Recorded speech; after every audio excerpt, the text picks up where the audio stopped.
আমার শাশুড়ি সামনে বসে আছে, দুই দিন আগেও তো আসছে আমার ছেলেটা যেত বলতে পারি না যে একটা স্ত্রীর জন্য যেটা কত কষ্ট, একটা স্বামীর ছবি ধরে ধরে শুধু রাস্তায় দাঁড়িয়ে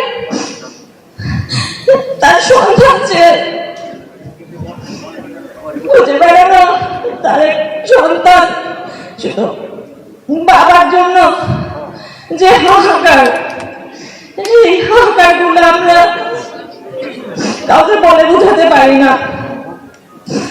আমার স্বামীকে 2013 সালের 28 নভেম্বর ঢাকা কেন্দ্রীয় কারাগারের সামনে থেকে গুম করা হয়, যেখানে খুব বড় করে লেখা ছিল রাখবো নিরাপদ, দেখাবো আলোর পথ। সেই আলো আমাদের জীবনে আর আসেনি, সেই আলো আমাদের জীবন অন্ধকার হয়ে আসছে আমার সন্তানের জন্য। আমরা এখন শুধু চাই আমার স্বামী সন্ধান দিক এবং এই বিচারটা যেন করা হয়। গুম কমিশন যেটা রিপোর্ট, ফাইনাল রিপোর্ট সাবমিট করেছে, সেখানে তারা বলেছে 251 জনকে ধরে নিতেছে, তারা কখনো ফেরত আসবে না।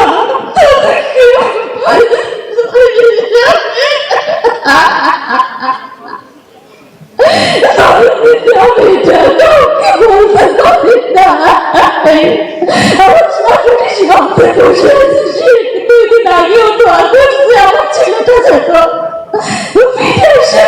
বলতে পারি না যে কমিশন কি রিপোর্টটা দিচ্ছে। আমি বলতে পারি না যে তার ছেলে আর কখনো ফিরে আসবে না তার কাছে। তারপর থেকে বলতে পারি নাই তার বাড়ি আসবে না।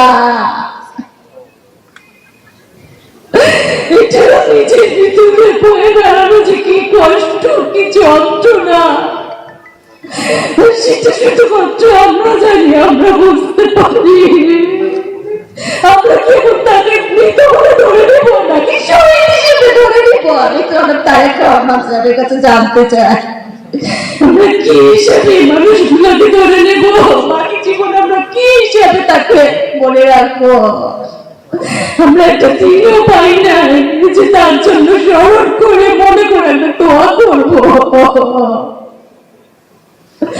আমরা যে কি যন্ত্রণা কাটাচ্ছি সেটা কেউ বুঝতে পারবে না।